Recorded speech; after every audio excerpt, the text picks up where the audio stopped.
फारूक भाई, 2 घंटे के लिए एथलेटिको मैड्रिड गई टॉप ऑफ द टेबल। हमने फिर से टॉप ऑफ द टेबल चले गए। काफ़ी इंटरेस्टिंग सा गेम था। 60 मिनट तक कोई गोल नहीं। हम नर्वस हो रहे थे, फैंस हम सब तो नर्वस हो रहे थे, but I don't think so team इतनी नर्वस थी। देन हांसी फ्लिक ने एक चेंज किया।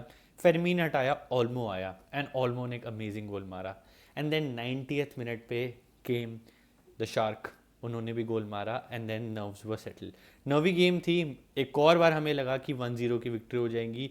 और एक पॉइंट पे तो मेरे को लगा कि अब यहाँ से हम वही हराम बॉल जावी वाला स्टाइल से खेल के सी ऑफ करेंगे सीज़न।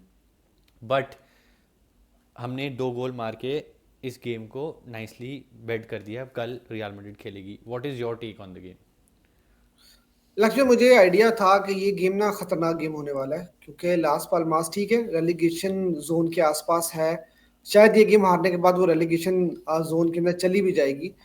लेकिन जब मैंने बार्सिलोना के फिक्चर्स देखे थे, आने वाले 6-7 फिक्चर्स जब देखे थे, तो मैंने उस टाइम पर भी ये बात कही थी कि ये one of the most difficult fixtures में से एक फिक्चर होगा बारसा के लिए, क्योंकि हम अवे खेल रहे थे।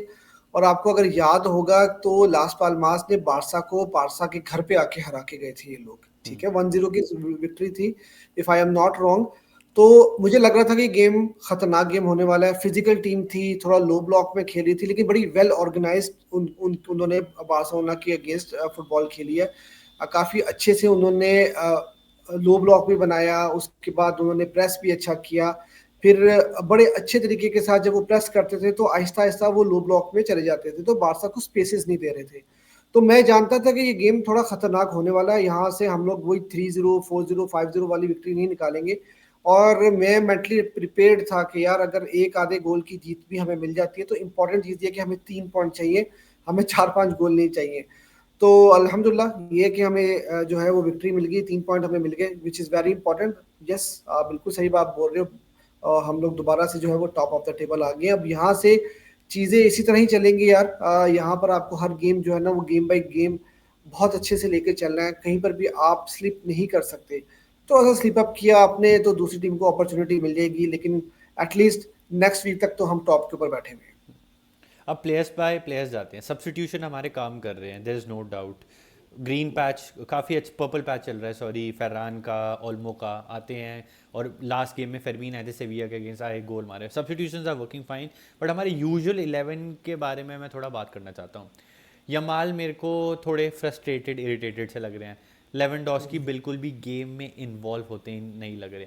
हमारा फ्रंट थ्री अभी भी थोड़ा मेरे को कुछ कुछ गेम में ना फ्रस्ट्रेटेड सा लगता है। Midfield top notch, defence top notch. Eric Garcia lovely game, Balde lovely game, Cubarsi तो यार हम ना उनको इग्नोर करने लग गया, लेकिन वो कितना अच्छा खेलता है। Kounde top game, defence no question. Szczesny top notch, मतलब मैं 10 10 आउट ऑफ 10 देता हूँ टिल हमारे नंबर 10 तक, टिल ऑलमो। बट उसके ऊपर Raphinha, Lewa, Yamal, not so happy with their performances. Exactly exactly, आप बिल्कुल सही बात बोल रहे हो कि अगर आप शेजनी से लेकर आप मिडफील्ड तक जाओ ना, तो हम बहुत अच्छी फुटबॉल खेल रहे हैं। डिफेंसिव वर्क हमारा बहुत अच्छा है, मिडफील्ड के अंदर डोमिनेट करना, बॉल पोजेशन रखना। पैडरी को अगर आप देख लो, कसाडो को आप देख लो, तो ये बहुत अच्छा खेल रहे हैं। फरमीन लुपेस की भी अगर मैं बात करूँ ना, तो फरमीन का भी गेम थोड़ा ऑफ था। फर्स्ट हाफ में वो इतना अच्छा नहीं खेल रहे थे। और हम लोगों ने ये डिस्कस भी किया था इस टीम के ऊपर कि हमें जो है ना ओल्मो चाहिए और फ्रैंकी डियोंग चाहिए। और वही हुआ कि अच्छी बात ये है कि फ्लिक जो है ना बड़ी जल्दी से सब्स्टिट्यूट कर लेते हैं। नॉर्मली मैनेजर जो है ना वो 55-60 मिनट्स में जाकर सब्स्टिट्यूट करते हैं, लेकिन फ्लिक गेम को अच्छे से एनालाइज करते हैं और वो टाइमली सब्स्टिट्यूट कर लेते हैं, ज़्यादा टाइम ज़ाया नहीं करते। और वही चीज़ आपने देखी कि अगर हम 60 मिनट में ओल्मो को लेकर आते हैं तो हमने 62nd मिनट में गोल स्कोर किया। अगर और वो हाफ टाइम सब्स्टिट्यूशन थी। अगर 60th मिनट में आप लेकर आते तो आप फिर मतलब ये था कि आपका पहला गोल शायद 75 80 मिनट में जाता। और जैसे जैसे गेम आगे जाती है तो और ज्यादा जो है ना वो प्लेयर्स भी थोड़ा नर्वस होना शुरू होते हैं कि यार ऐसा ना हो कि हम पॉइंट्स ड्रॉप कर दें। लेकिन आपकी बात बिल्कुल सही है कि जो फ्रंट थ्री है ना हमारे यार, वहां पर चीजें वैसे हो नहीं पा रही हैं। हमने पहले भी ये बात कही थी कि जो फ्रंट थ्री है ना, जिस मैच में चलती है तो 4-5 गोल से नीचे हम स्कोर नहीं करते। जब नहीं करते तो फिर बहुत ही बुरा खेल रहे होते हैं। अच्छा, इसमें ये कि लेवेंडोस्की का तो हमें पता है। देखिए यार, लेवेंडोस्की यूसीएल के भी टॉप स्कोरर हैं और ला लीगा के भी टॉप स्कोरर हैं। लेकिन बड़े स्क्रैपी से गोल आ रहे हैं उनके। आप उनको अगर आप देखो तो वो ये पेनल्टी या बिल्कुल एक टैप इन टाइप का गोल कर देंगे जो बिल्कुल ईजी सा होगा, लेकिन गेम में आपको नजर ही नहीं आते। इस आज के पूरे 90 मिनट के अंदर वो आपको कहीं पर भी नजर नहीं आए। अगर आप देखो उनको कि यार ना तो वो आकर जो है लिंकअप प्ले कर पा रहे थे, ना ही वो अच्छे से जो है वो स्पेसेस बना पा रहे थे, और कहीं पर भी वो नजर नहीं आए।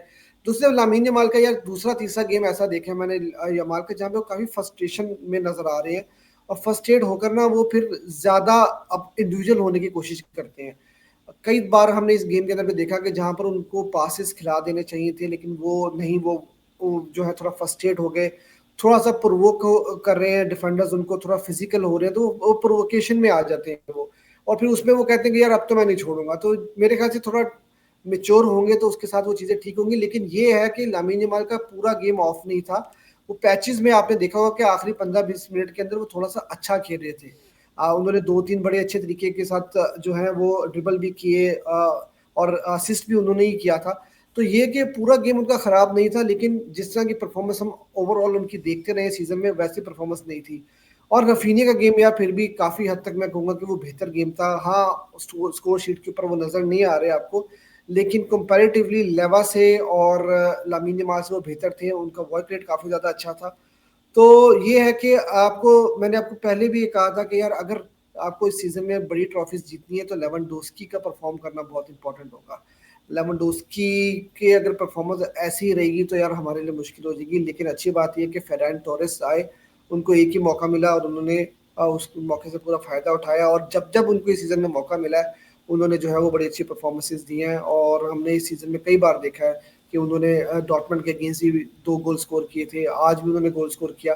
तो ये कि यार at the end of the day very important 3 points. अब एक क्वेश्चन मैं आपसे पूछता हूँ। लेवा क्लियरली नहीं चल पा रहे, गोल स्कोर कर रहे हैं या तो टैप इन या तो penalties. Would you start Ferran Torres over Lakshya भाई, ये लेवेंडोस्की?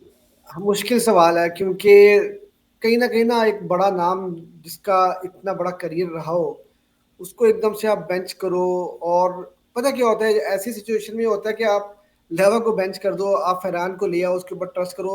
और फरहान ने इस सीजन में कई बार ऐसा किया है, उन्होंने गेम स्टार्ट्स की भी हैं और हम लोग मैचेस भी जीते हैं। लेकिन होता क्या है, बाज दफा ना आपको क्रिटिसिज्म बहुत ज्यादा मिल जाता है। अगर उस गेम में आप नहीं परफॉर्म कर पाए तो आपको क्रिटिसिज्म बहुत मिलेगा कि यार लेवेंडोस्की को आपने बिठा दिया।